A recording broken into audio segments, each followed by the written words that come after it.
देखिए स्त्री का धर्म क्या है आप समझिएगा, माताओं के लिए भी। जानकी जी ने राम जी से कहा कि आपने राक्षसों के मारने की प्रतिज्ञा कर ली और आपने प्रतिज्ञा की है निश्चरहीन करो मही भुज उठाई प्रणकीन, तो राक्षसों से आपका क्या बैर है? बिना कारण के झगड़ा आप मोल ले रहे हैं, और बिना कारण के झगड़ा मोल लेना ये ठीक नहीं है। जानकी जी समझा रही हैं, बात कह रही हैं, ये भी लिख रही हैं कि हे प्रभु, हे नाथ, स्नेहाच्च बहुमानाच्च स्मारय त्वाम न शिक्षय। ये कह रही हैं कि स्नेहात आपसे प्रेम होने के कारण और बहुमान माने आपका सम्मान करने के कारण, स्मारय त्वाम हम आपको याद दिला रही हैं, न शिक्षय वाल्मीकि रामायण में। जानकी जी कहती हैं श्री राम से कि हे प्रभु, मनुष्य के पतन के 3 कारण होते हैं। मनुष्य के पतन के, पुण्य धर्म के नष्ट होने के 3 कारण हैं। वो कह रही पहला कारण है मिथ्या भाषण। त्रीण्यो व्यसनान्यत्र कामजानि भवन्ति। कामज माने अपनी इच्छा से 3 व्यसन हैं जो मनुष्य के पतन के कारण बनते हैं।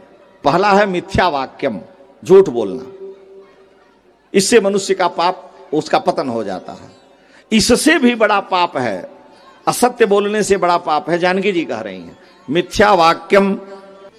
दूसरा है परदाराभिमर्शन, दूसरे की पत्नी से संबंध करना, यह उससे भी बड़ा पाप है। और तीसरा है बिना वैरम च रौद्रता, बिना बैर के, बिना झगड़े के झगड़ा मोल लेना, यानी बिना कारण के किसी की हिंसा करना, कोई कारण नहीं है उनका वध कर देना, ये दोष है। तो राक्षसों से पहला दोष आप में नहीं है, जानकी जी कह रही हैं। राम जी असत्य नहीं बोलते, रामो द्विर्ना विभाषते। पहला दोष आप में नहीं है, और दूसरा दोष भी आप में नहीं है, परदाराभिमर्शन, कि जे सपने ऊपर नारी नहेरी, स्वप्न में भी आप पराई स्त्री को नहीं देखते, मैं साक्षी हूं, जानकी जी कह रही। लेकिन तीसरा दोष आप में आ रहा है, बिना कारण के झगड़ा मोल लेना, किसी के मारने की प्रतिज्ञा करना। इसलिए आपके पिता ने क्या कह रही हैं, आपके पिता ने आपको वन में भेजा और क्या कहा था, तापस वेश विशेष उदासी 14 वर्ष राम वनवासी। तो तपस्वी का क्या लक्षण है? वेश तपस्वी हो, वस्त्र बलकल है, उदासीन जीवन हो, तो तापस वेश विशेष उदासी आपको पिता ने कह के भेजा 14 वर्ष के लिए, और आप वहां से चले तो लक्ष्मण जी से कहे कि फावड़ा लेके चलो, आपने कहा कि तलवार लेके चलो। आप गड्ढा खोदने के लिए अयोध्या से खुरपी लेकर के आए, आप धनुष बाण लेकर के आए। तपस्वी को धनुष बाण लेके चलने की क्या जरूरत है? महात्मा को राइफल बंदूक लेके चलने क्या जरूरत है? ये जानकी जी कह रही हैं कि आप धनुष बाण लेकर के आए, आप शस्त्र लेकर के आए, इसी शस्त्र के कारण आपने प्रतिज्ञा कर ली कि निश्चरहीन करो मैं। अगर आपके हाथ में शस्त्र नहीं होता तो आप में यह बिना वैरम च रौद्रता नहीं आती, बिना कारण के झगड़ा मोल लेना और हिंसा करने का रौद्र स्वभाव आपका नहीं होता। तो आपने इसको क्यों धारण किया है? इसलिए हे प्रभु, ये दोष तीसरा जो सबसे प्रबल है, झूठ बोलने से बड़ा पाप पर स्त्री गमन, उससे भी बड़ा पाप जीव की हिंसा करना, वो दोष आप में आ रहा है। तो राम जी ने क्या कहा? राम जी कहते हैं, सीते अप्यहम जीवितम जहियाम, मैं अपना प्राण दे सकता हूं। त्वाम वा सीते स लक्ष्मणाम, सीते मैं तुम्हारा प्राण प्रिया का भी त्याग कर सकता हूं, और सलक्ष्मणाम प्राण प्रिय बंधु को भी छोड़ सकता हूं, लेकिन न तो प्रतिज्ञाम संस्कृत्य ब्राह्मणेभ्यो विशेषतः, लेकिन मैंने ऋषि मुनि ब्राह्मणों के लिए जो प्रतिज्ञा की है, मैं अपनी प्रतिज्ञा नहीं तोड़ सकता। मेरा प्राण जाए, मेरी प्राण प्रिया चली जाए, प्राण प्रिय बंधु जाए, लेकिन मैं अपनी प्रतिज्ञा नहीं तोड़ सकता। जानकी जी ने कहा तो ये ध्यान रखिएगा, आप जब ये प्रतिज्ञा कर रहे हैं, जब जान लिया कि राम जी एकदम दृढ़ हैं, अपनी प्रतिज्ञा नहीं तोड़ेंगे, और अगर प्रतिज्ञा ये तोड़ेंगे नहीं, राक्षसों को बिना कारण मारेंगे, तब राक्षसों का अगर हिंसा करेंगे, वध करेंगे, तो मेरे पति को दोष लगेगा, क्योंकि सबसे प्रबल दोष हिंसा करना है, और वो दोष मेरे पति में आएगा। इसलिए जानकी जी ने अगर पति के बारे में कोई शिकायत आई तो पत्नी का धर्म ये नहीं है कि कटकटा के खोपड़ी पर चढ़ जाए, डंडा लेके और बेलन लेके पड़ जाए, ये धर्म नहीं है। आपका धर्म है कि पति के बारे में जो कुछ भी सुना उसको एक कान से सुन करके दूसरे कान से निकाल दीजिए, अपने धर्म का पालन करिए। पंडित जी साथ में थे तो हम फ्रेंच पढ़ते थे, 2 साल डिप्लोमा किए, तो फ्रेंच में एक कहावत थी, उसका आपको खाली हिंदी में अनुवाद बता दे रहे हैं। उसमें लिखा है, फ्रेंच के फ्रेज का एक अनुवाद हम बता रहे हैं। उसमें वहां एक कहावत है कि अच्छी पत्नी को अंधा होना चाहिए और अच्छे पति को बहरा होना चाहिए। पति के क्या कर रहे हैं देखने की कोई जरूरत नहीं, और पत्नी के बारे में क्या सुनाई दे रहा है कोई लेना देना नहीं। ये वहां की कहावत है।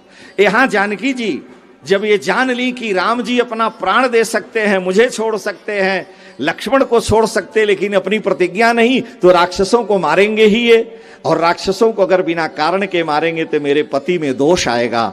इसलिए अपने पति के इस दोष को दूर करना मेरा धर्म है। क्योंकि जानकी जी तो शक्ति है ना, जो सृजति जग पालति हरति, रुखपाई कृपा निधान की, उद्भव स्थित संहार कारिणी है, क्लेश हारिणी है। तो जानकी जी ने अब यहीं से निश्चय किया कि अपने पति के दोष यानी बिना कारण के जीवों की हिंसा के दोष को बचाने के लिए अब यहां से हमें आगे चलना पड़ेगा। ये काकू से निकल रहा, किशोरी जी कह रही कि अब हमें आगे चलना पड़ेगा। मृग आया माया का पंचवटी में, माया का मृग आया। लक्ष्मण जी ने कहा प्रभु ये वही मारीच है जिसको आपने मार के फेंका था लंका में। राम जी ने कहा यार पहली बार तो मेरी प्रिया सीता ने हमसे याचना की है कि सोने का मृग ले आओ, और तुम कह रहे हो कि यह वही, तो उसका परिणाम आप देखेंगे, आगे आएगी कथा। यहां केवल इतना ही कहना है कि श्री जी ने प्रतिज्ञा की और पति को याद दिलाया कि आप क्षत्रिय हैं, शस्त्र धारण करना आपका धर्म है, लोगों के दुख को दूर करना आपका धर्म है, लेकिन कहीं पत्नी के वियोग में आप तड़फ करके अपनी प्रतिज्ञा न छोड़ दें, कहीं भाई के वियोग में आप अपनी प्रतिज्ञा न तोड़ दें, ध्यान रखिएगा। इसलिए पुनः राम जी से उनकी प्रतिज्ञा के बाद फिर प्रतिज्ञा कराई है। भाई वो प्रतिज्ञा की कि निश्चरहीन कराऊं भाई, और फिर प्रतिज्ञा कराती हैं। तो राम जी कहते हैं कि मैं अपना प्राण, प्राण प्रिया, प्राण प्रिय बंधु तीनों छोड़ सकता हूं, लेकिन प्रतिज्ञा नहीं छोड़ सकता हूं। हम लोगों के यहां संस्कृत में एक स्थूणा निखंडन न्याय है।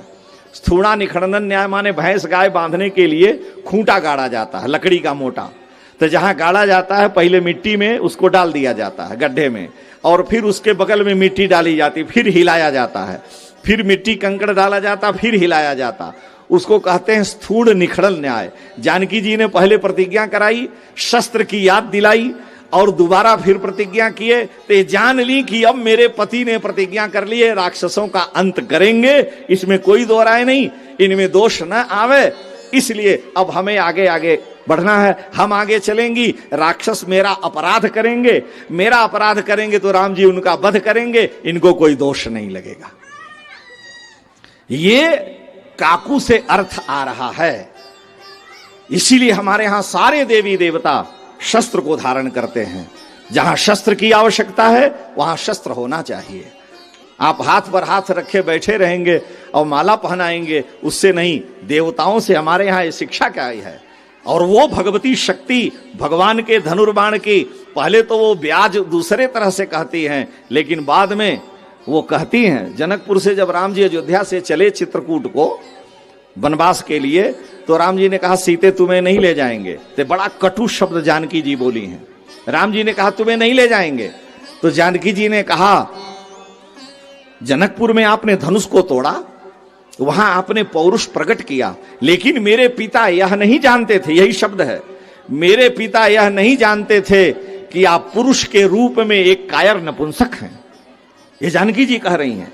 मेरे पिता जनक को यह अगर पता होता कि आप पुरुष शरीर धारण करके एक कायक क्लीब नपुंसक हैं, तो आपके हाथों मेरा हाथ नहीं देते। आप अपने पत्नी की रक्षा नहीं कर सकते हैं, आप वन में जा रहे हैं, हमें भय दिखा रहे हैं। राम जी विवश हो गए, जानकी जी को लेके जाते हैं। ये हमारे यहाँ की वैदिक सनातन धर्म की स्त्रियों का, पतिव्रताओं का धर्म है कि मैं अपने पति के अनुकूल रहूंगी, राक्षसों का अंत शक्ति करेगी। शक्तिमान भगवान इसीलिए सदा शस्त्र धारण करे रहते हैं। और जानकी जी राम जी को दृढ़ किए हैं